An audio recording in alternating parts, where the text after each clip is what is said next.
Madame, Monsieur, bonsoir. Merci de nous rejoindre à la une de ce journal. La sécurisation des zones frontalières au cœur des travaux de la réunion du comité frontalier algéro-nigérien aujourd'hui à Alger. La prévention et la lutte contre l'extrémisme violent, thème d'une formation à Alger. Un cours sur 10 jours organisé par le Centre africain d'études et de recherche sur le terrorisme et le Centre international Kofi Annan pour le maintien de la paix. Grande tension dans les territoires palestiniens, les raids israéliens se poursuivent, faisant des morts et des dizaines de blessés à Gaza et en Cisjordanie. À suivre dans ce journal aussi un reportage sur le renforcement des structures d'accueil HLF. Plusieurs hôtels de haut standing ont ouvert récemment. Et on commence ce journal par l'événement sportif planétaire, le mondial 2018. La France a été sacrée championne du monde de football en battant la Croatie par 4-2 en finale disputée aujourd'hui à Moscou, 20 ans après avoir décroché la Coupe du Monde à Paris. Au palmarès de l'épreuve, la France succède ainsi à l'Allemagne, sacrée en 2014, c'était au Brésil. Et à cette occasion, le président de la République, Abdelaziz Bouteflika, a adressé un message de félicitations au président français Emmanuel Macron. La brillante victoire que vient de remporter la sélection de France de football en s'adjugeant la Coupe du Monde m'offre l'agréable occasion, écrit le chef de l'État, de vous exprimer au nom du peuple et du gouvernement algérien et en mon nom personnel nos chaleureuses félicitations. Je vous prie également, écrit le chef de l'État, de bien vouloir transmettre mes sentiments d'admiration aux auteurs de cette performance historique qui auront marqué par leur courage et leur solidarité exemplaire l'ensemble des phases de cette Coupe du Monde. En faisant preuve d'abnégation et de générosité dans l'effort tout au long du tournoi, l'équipe de France, écrit le chef de l'État, a méthodiquement construit son succès final et logiquement atteint une consécration dont ne peuvent que se réjouir l'ensemble des passionnés de la balle ronde dans le monde. Je suis convaincue pour ma part que le succès de la France en cette Coupe du Monde de football constituera, écrit le chef de l'État, par-delà la valeur d'exemple qu'il représente pour plusieurs générations de sportifs et de fans, un facteur puissant de promotion et de développement des liens entre les jeunes de nos pays et de rapprochement autour des valeurs essentielles de paix, de respect, d'amitié et de solidarité, écrit le chef de l'État notamment dans son message. La coopération, le ministre des Affaires étrangères, Abdelkader Msahel, a évoqué aujourd'hui à Alger avec le ministre d'État nigérien, ministre de l'Intérieur, de la Sécurité publique, de la décentralisation et des affaires coutumières et religieuses, Mohamed Bazoum, les défis auxquels est confrontée la région du Sahel, des défis majeurs, le terrorisme, le crime organisé et la migration clandestine. Je vous invite à écouter les deux responsables. C'est un cadre qui participe de dispositifs mis en place par la Haute Commission mixte algéro-nigérienne qui a vocation à s'occuper de questions très pratiques pour tout ce qui concerne les relations entre les zones frontalières de deux pays, les wilayas concernés et les régions du Niger concernées par cette coopération. Il a été question de l'évaluation, donc de la coopération excellente qui existe entre l'Algérie et le Niger, et ça va de soi, nous sommes deux pays voisins, nous partageons la géographie, l'histoire, la sociologie, donc il est évident qu'à chaque fois qu'on a cette occasion, qu'on échange nos vues, on a parlé surtout des défis auxquels sont confrontés notre région et particulièrement nos deux pays. Nous sommes dans une zone de grande turbulence. Cette zone est confrontée à trois défis majeurs. Celui donc du terrorisme, celui du crime organisé, celui de la migration clandestine. Donc toutes ces questions ont fait l'objet d'un échange de vues. Il est évident que face à ces défis, en tant que pays voisins, nous devons coordonner nos actions, c'est ce qui se fait, et ça se fait bien. Mais également en tant que pays de la région, nous le faisons. Le comité bilatéral frontalier algéro-nigérien tient donc sa 6e session à Alger. La rencontre présidée par le ministre de l'Intérieur, des collectivités locales et de l'aménagement du territoire Nordine Bedoui et le ministre d'État nigérien, ministre de l'Intérieur, de la Sécurité publique, de la décentralisation et des affaires coutumière et religieuse Mohamed Bazoum. À l'ordre du jour, plusieurs dossiers relatifs au renforcement de la coopération sécuritaire et socio-économique au niveau des zones frontalières. La nouveauté de cette 6e session, l'installation d'un groupe de travail chargé du volet lié au développement et l'aménagement de la zone frontalière commune et la proposition de nouvelles mesures de coopération sous forme d'un plan d'action, nous dit Nakhla Larbi. La sécurisation des zones frontalières à l'heure de cette 6e réunion du comité bilatéral frontalier largement prédominé les débats du fait que la sous-région est touchée par le phénomène de l'immigration illégale qui prend des proportions inquiétantes. À l'ouverture des travaux, le ministre de l'Intérieur a rappelé que l'Algérie accorde un intérêt particulier à la sécurisation de ces zones pour les mettre à l'abri des réseaux terroristes et criminels, notamment à travers le renforcement de la coopération bilatérale dans le domaine militaire et sécuritaire. Non sans rappeler que l'Algérie, qui a toujours su endiguer le phénomène de la migration clandestine, est confrontée aujourd'hui à une campagne de critiques infondées. Face au phénomène de la migration clandestine qui a pris de l'ampleur, nos deux pays sont appelés à conforter la coopération bilatérale pour y faire face et lutter contre les réseaux criminels. La prolifération notable de ce phénomène devient inquiétante et exige d'assurer davantage de coordination, d'intensifier les efforts pour lutter contre les réseaux de traite humaine et lutter contre le radicalisme et l'extrémisme violent. Le champ de coopération dans le cadre du comité bilatéral frontalier est très vaste et couvre l'essentiel des domaines de la vie socio-économique et sécuritaire de nos régions frontalières. L'évaluation de la mise en œuvre des recommandations de la 5e session nous a permis de réaliser des progrès dans certains domaines de coopération. لجنتين أساسيتين في هذه الدورة. Nordine Bedoui a d'autre part mis l'accent sur l'attention particulière accordée aux zones frontalières par le président de la République et le gouvernement qui s'emploient activement à mettre en place un plan d'action pour leur développement et à améliorer les conditions de vie de leurs habitants. Les défis et menaces dans ces régions, à l'instar du terrorisme et du crime organisé transfrontalier et de l'immigration clandestine, nous imposent l'unification de nos efforts pour impulser une dynamique forte au mécanisme de coopération entre les deux pays. Le renforcement de la coopération frontalière constitue le moyen le plus efficace pour relever le double défi de la sécurité et du développement. Il est important de diriger le soutien du développement économique des zones frontalières vers la structuration de leur potentialité de développement interne. Je voudrais me réjouir de la disponibilité de la partie algérienne à faire en sorte que les questions avancent. Et je voudrais à mon tour, ici au nom du Niger, réitérer notre engagement à faire en sorte que les choses avancent bien, en effet, de façon à conforter la coopération et la relation fraternelle si caractéristique entre l'Algérie et le Niger. Il sera question lors de cette 6e session de procéder à une évaluation globale du progrès réalisé dans l'exécution des recommandations adoptées lors de la session précédente et d'élargir les perspectives de la coopération frontalière.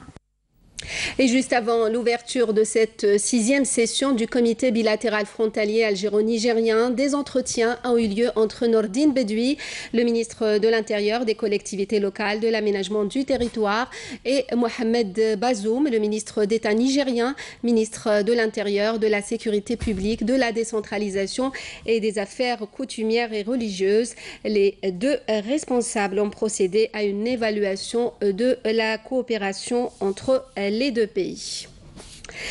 Une réunion d'experts algériens et européens se tiendra demain à Alger dans le cadre de la préparation de la 2e session du dialogue stratégique Algérie-Union européenne sur les questions de sécurité et de lutte Voilà des images donc, que vous venez de voir, c'est la rencontre entre Nordine Bedoui et Mohamed Bazoum juste avant le début de la 6e session du comité bilatéral frontalier algéro-nigérien.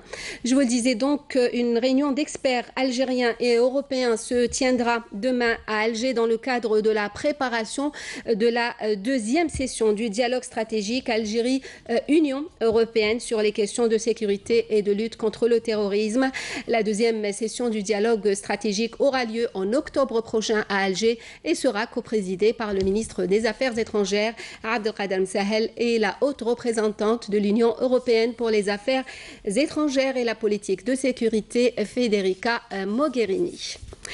La prévention et la lutte contre l'extrémisme violent, thème d'une formation organisée par le Centre africain d'études et de recherche sur le terrorisme, CAERT, conjointement avec le Centre international Kofi Annan pour le maintien de la paix.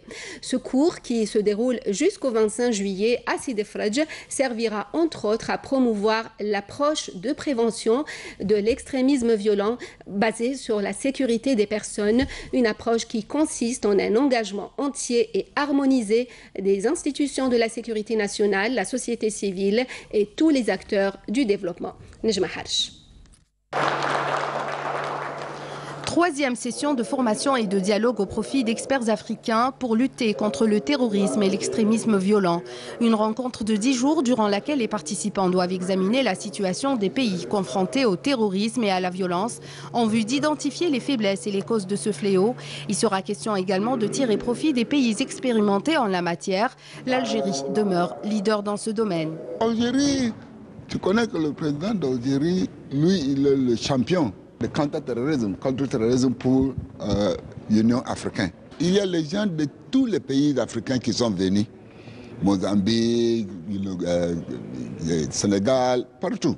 Donc on va partager, on va discuter. Ce n'est pas une formation comme quelqu'un va venir pour enseigner quelque chose, mais pour voir comment on va maintenant voir la réponse qu'on va donner à ce problème d'extrémisme violent. Il s'agit donc des cours sur religion et extrémisme, les médias et extrémisme, mais également la géopolitique même du terrorisme dans le monde et surtout l'extrémisme dans la région sahélienne. Je pense que c'est donc des particularités qu'on va visiter au cours de cette session de formation. Il s'agit donc de promouvoir l'approche de prévention de l'extrémisme violent basée sur la sécurité humaine. L'Espagne vient participer à cette rencontre activement pour exprimer son soutien en matière de lutte contre la radicalisation, notamment après son plan national adopté en 2015. L'Espagne a toujours contribué au pilier de paix et sécurité de l'Union africaine et dans ce contexte, on fait un effort pour appuyer les actions de formation, d'échange d'expérience du centre CAER qui est placé ici en Algérie. Nous sommes convaincus qu'il faut une réponse globale, qu'il faut travailler ensemble. Dans ce sens, l'expérience de l'Algérie et de l'Union africaine est fondamentale. Ce forum est très important car il nous permet de partager nos idées et collaborer ensemble, car chaque pays est confronté au terrorisme et nous avons différentes expériences, d'où l'adaptation des approches préventives pour lutter contre le terrorisme. Nous devons travailler ensemble pour trouver des solutions efficaces en la matière. Une rencontre basée sur le dialogue et l'échange pour établir de nouvelles approches militaires et préventives en vue de restituer la confiance entre gouvernants et gouverneurs et comprendre les défis quotidiens du continent. Une occasion pour mettre en avant les mécanismes de la cohabitation internationale et du vivre ensemble en paix. Le ministre de l'Enseignement supérieur et de la Recherche scientifique a souligné ce dimanche à Mostaganem la nécessité de promouvoir en Algérie l'enseignement des mathématiques. Tahar Hadjar, qui intervenait à l'ouverture du 70e congrès de la Commission internationale pour l'étude et l'amélioration de l'enseignement des maths, a rappelé que son département a permis aux bacheliers de la série mathématiques d'accéder à toutes les branches et spécialités universitaires. Des experts venus de 25 pays participent à ce rendez-vous rendez-vous scientifique organisé pour la première fois hors du continent africain. Le thème de cette année, mathématiques et vivre ensemble. Le développement des régions, la wilaya de Béchar a bénéficié d'un important programme en matière d'habitat, s'apprête à attribuer dans les tout prochains jours à leurs bénéficiaires plus de 1200 logements de type LPL et plus de 11 000 lots de terrains de construction. Melika Bellela. Plus de 1200 logements socio-locatifs seront distribués dans quelques jours dans la commune de Béchar. Des lots de terrain conçus pour la construction seront attribués également aux 11 000 bénéficiaires. En effet, la wilaya de Béchar a bénéficié d'une vaste opération de relogement qui a touché la majorité des communes de la wilaya. Nous avons des logements qui sont en train d'être réalisés à Tirline Sud. Nous avons aussi un projet de réalisation au niveau de la zone bleue. Donc pratiquement il ne reste que l'opération de réaménagement que nous allons entamer prochainement. Les travaux d'assainissement sont également pris en charge. Il faut préciser toutefois que cette opération a également été financée par le ministère de l'Intérieur. Les travaux de réalisation sont également en cours d'achèvement en ce qui concerne les logements de type ADL avec le réaménagement des espaces verts. Au total, 750 logements seront distribués. Toutes les unités d'habitation, toutes formules confondues, nécessitent des infrastructures publiques. Nous avons réussi à enregistrer au niveau de l'administration centrale un CEM dont les travaux s'achèveront au même moment que les logements.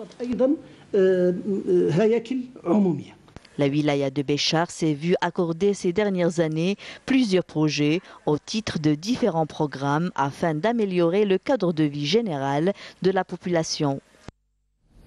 Et dans le cadre du développement des zones frontalières, plusieurs communes de la wilaya de Tébessa ont été raccordées récemment à la fibre optique.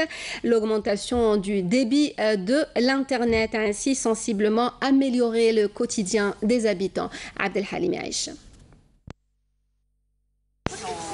Les régions frontalières et enclavées de la wilaya de Tébessa sont désormais reliées à la fibre optique. Auparavant, les télécommunications se faisaient essentiellement par voie hertzienne, une technologie insuffisante pour fournir aux clients de bonnes prestations et un débit suffisant. Cette opération a permis de sécuriser les communications contre les fréquentes coupures et d'augmenter le débit de la connexion Internet, ce qui permet aux utilisateurs de visionner et de télécharger des vidéos facilement. Le projet entre dans le cadre du développement des régions frontalières et pour faciliter les services dans différents secteurs. Nous avons consacré des enveloppes financières à partir du budget de la wilaya pour moderniser et relier à distance et en temps réel les chefs de daïra et les présidents d'APC afin d'économiser le temps, l'énergie et l'argent. En plus de permettre aux utilisateurs de se rapprocher de l'administration, l'augmentation du débit a permis aussi de faciliter le transit des passagers. Le travail du policier est facilité. Il ne prend pas beaucoup de temps avec les passagers, parfois juste quelques secondes. C'est très rapide, juste un cachet et c'est bon. On présente le passeport et là c'est très rapide.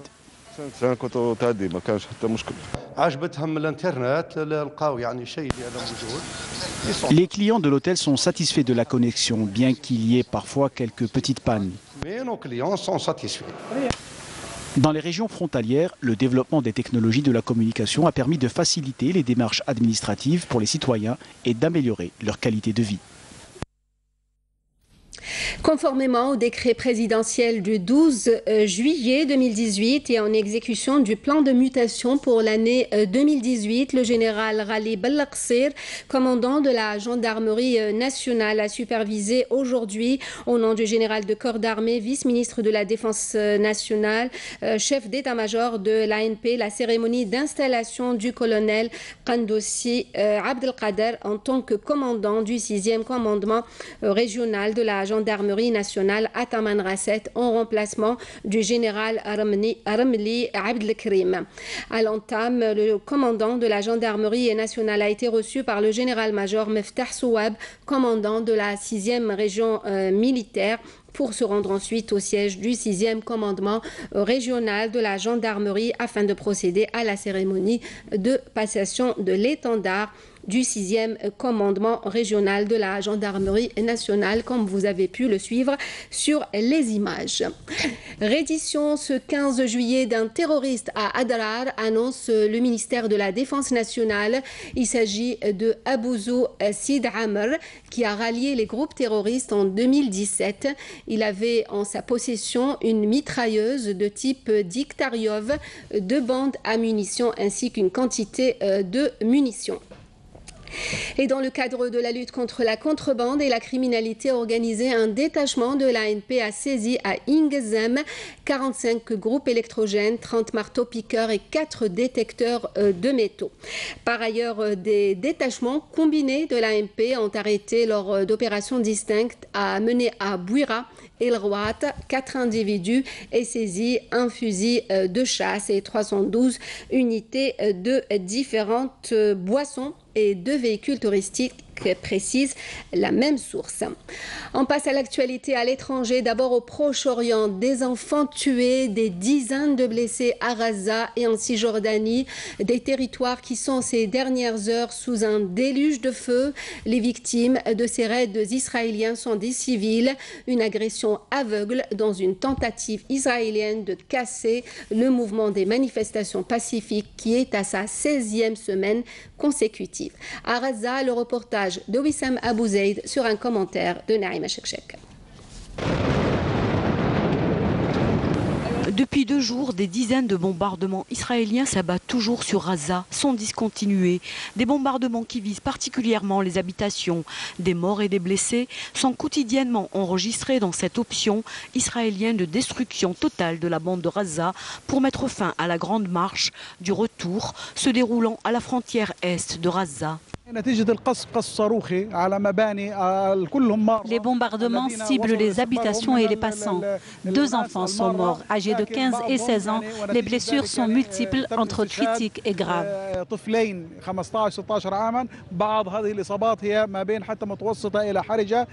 Les bombardements israéliens ont notamment visé une mosquée et une aire de jeu d'enfants. Ces derniers, atteints par les éclats des obus israéliens, sont morts en nombre. La tristesse chez les Palestiniens n'en est que plus forte.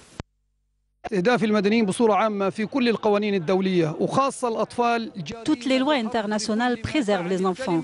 Les cibler est un crime de guerre au sens plein du mot.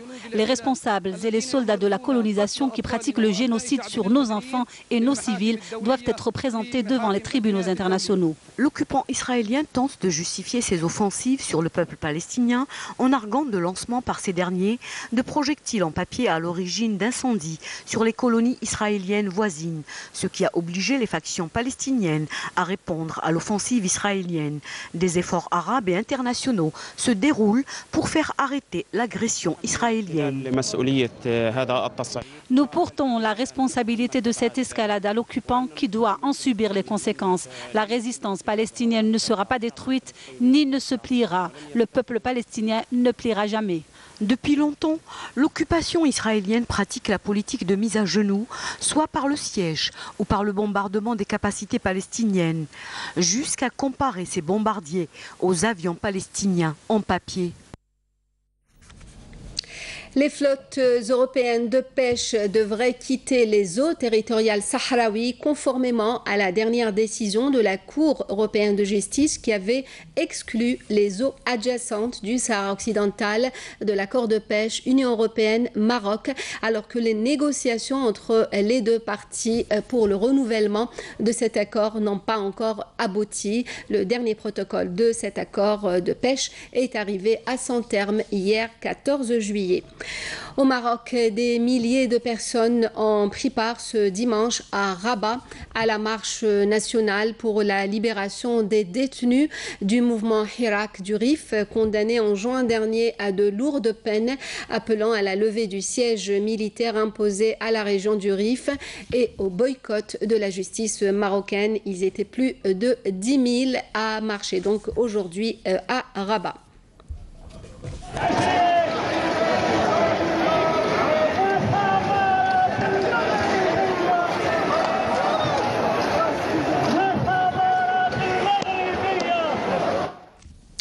Retour à l'actualité en Algérie avec le sport et l'athlétisme. Le championnat national Open d'athlétisme a eu lieu à Bourg El Kifen à Alger ces 3 derniers jours.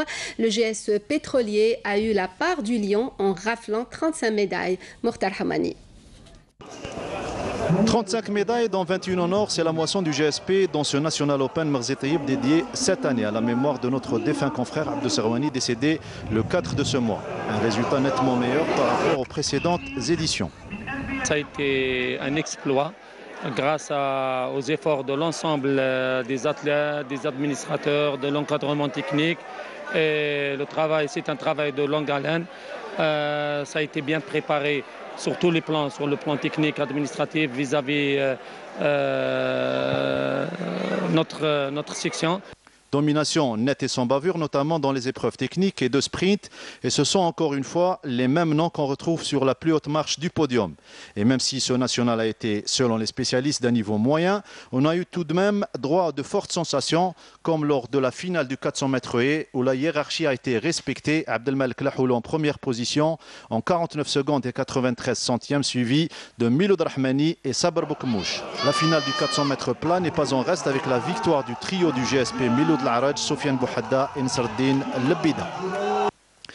Triki Yasser, le médaillé d'argent des JM de Tarragone, n'a pas eu par contre à sortir de grands sauts pour dominer la longueur et le triple saut, se contentant d'un 7,93 m et d'un 16,24 m pour récolter l'or à 2 reprises. Chez les dames, les filles de Cheikh Abed du MAC de Constantine, notamment la Tunisienne Aber Barkawi, avec son doublé 100 et 200, termine en 2e position au classement des médailles. À quelques jours des championnats d'Afrique, à une année des prochains mondiaux, l'élite nationale espère plus de moyens pour se préparer. Les championnats d'Afrique sont bientôt sont très proches et je ne suis pas à 100% prêt. Donc espérons que j'aurai assez de chance pour pouvoir sauvegarder mon titre. Chlef, une wilaya avec 130 km de côte et bien sûr des infrastructures en bord de mer, mais son parc hôtelier ne se limite pas uniquement au balnéaire. Chlef s'est également doté de plusieurs hôtels au standing, des hôtels d'affaires réalisés au centre-ville. Abdelmajid Benkassi, reportage. Les infrastructures hôtelières, ce ne sont pas uniquement celles que l'on réalise en bord de mer et pied dans l'eau. À Chlef et en plus du balnéaire, le secteur du tourisme enregistre également de l'hôtellerie d'affaires et généralement ces structures sont réalisées en plein centre-ville. Donc à l'instar de cet hôtel, donc Inch'Allah on va inaugurer donc dans peu de jours, dans une semaine au maximum 2 semaines, donc déjà un hôtel classé 4 étoiles. Au centre-ville. Au centre-ville, oui, oui. Plus tard, donc dans 2 mois aussi, on va inaugurer un autre hôtel. Ces hôtels-là sont classés des hôtels d'affaires. Voilà, tout à fait. Donc la capacité de ces hôtels, donc elle avoisine les 400 lits. Donc cette capacité aussi viendra renforcer la capacité actuelle. Un exemple dans la ville de Chlef, un hôtel 4 étoiles réalisé dans le cadre de l'investissement privé. Un établissement qui a été réalisé après 4 longues années de travaux, mais au bout, un bel hôtel d'affaires.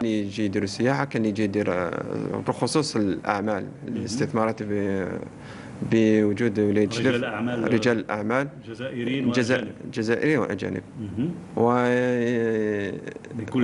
من كل الجنسيات. Même s'il y a des vacanciers qui séjournent chez nous, notre établissement demeure un hôtel d'affaires. Nous recevons des hommes d'affaires algériens et étrangers de toutes les nationalités, des Anglais, des Australiens, des Polonais, mais aussi des pays arabes, des Marocains, des Égyptiens et des Saoudiens. Une réalisation qui fait le bonheur des Chilifiens qui en avaient réellement besoin. Cet ancien footballeur de la ville a bien voulu s'exprimer à propos. Une piscine, salle de musculation, il n'y avait pas en Chlef. l'ouverture تاع l'investissement les hôtels وكاع راهم واحد 6 هوتيل هنا في شلف دود كام اكيو مليح هو هذو اللي عندهم هذو لي زوتيل كاع ولاد بلاد اسمع سي دي زونفون دو لا فيل دو شلف عندنا واش ما كيسموها هنايا الورسنيش لي مونطاني الورسنيش كاين لي فوري اسمع كاين 120 كيلومتر تاع لاكوت هذه راني درك على لا ولايه ماشي لا فيل دو شنوفي c'est une très belle région. Un hôtel, c'est aussi sa restauration, sa gastronomie locale, mais surtout un chef, un vrai chef qui met en valeur la cuisine locale, mais aussi la cuisine internationale. Notre chef dans ce bel hôtel, c'est M. Farhat. J'ai fait ma formation vers les années 68 à l'école. À l'époque, il n'y avait que l'école hôtelière de Ben Aknoun. Tizi Ouzou n'existait pas, Boussaïda n'existait pas. Donc après ça, après ma formation théorique, j'ai fait une formation pratique à l'hôtel Aleti. À l'époque, c'était l'un des meilleurs hôtels d'Algérie. Depuis lors, j'ai vadrouillé. Un vieux de la vieille, M. Farhat, il a vadrouillé un peu partout. Et quelle est la spécialité du chef? La spécialité du chef, j'aime bien exercer ma paella. Ma paella, ce n'est pas pour me vanter, mais j'aurais souhaité un de ces jours que le patron vous invite et que je vous fasse ça. On n'a pas été invité à cette paella. C'est bien dommage. Et on termine ce journal avec l'art plastique et l'exposition des pixels dans la peinture de Nordine Moukaddes. L'exposition est visible jusqu'au 20 juillet à la galerie Taïeb Nouara à Sidi Bel Abbès. Amel Issiridir nous l'a fait découvrir.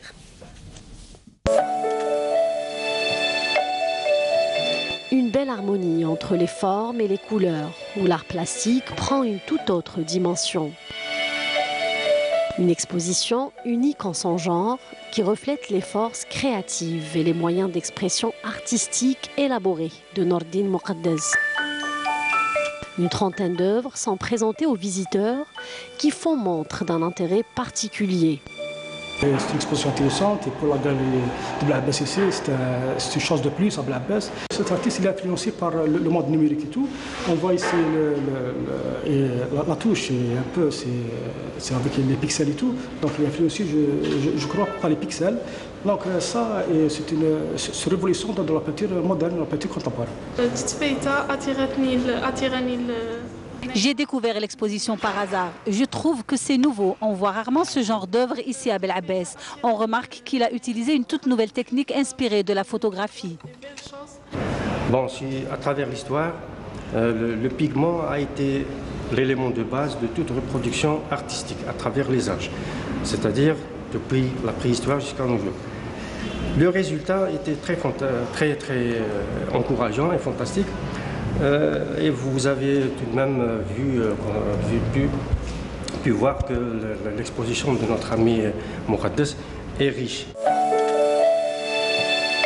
Un univers de création qui s'exprime à travers une écriture empruntée du monde du design graphique et qui puise son inspiration dans la photographie. Ces œuvres se situent au croisement de la peinture et de la technologie. Je peignais d'une manière réaliste.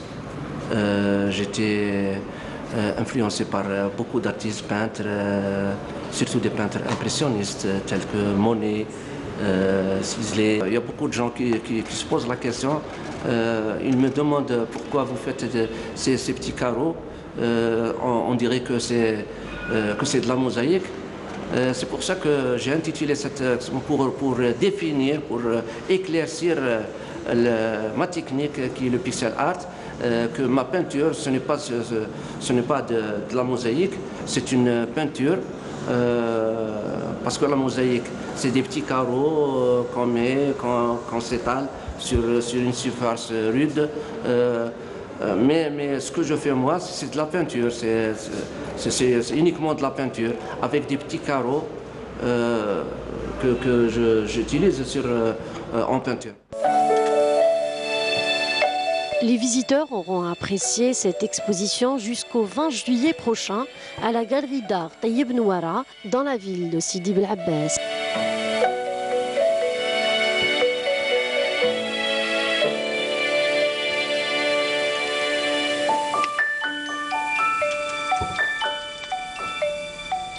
Et c'est la fin de ce journal, le rappel des principaux titres. La sécurisation des zones frontalières au cœur des travaux de la réunion du comité frontalier algéro-nigérien aujourd'hui à Alger. La prévention et la lutte contre l'extrémisme violent, thème d'une formation à Alger, un cours sur 10 jours organisé par le CAERT et le Centre international Kofi Annan pour le maintien de la paix. Grande tension dans les territoires palestiniens, les raids israéliens se poursuivent, faisant des morts et des dizaines de blessés à Gaza et en Cisjordanie. Dans ce journal aussi, le renforcement des structures d'accueil à Achlef, plusieurs hôtels de haut standing ont ouvert récemment.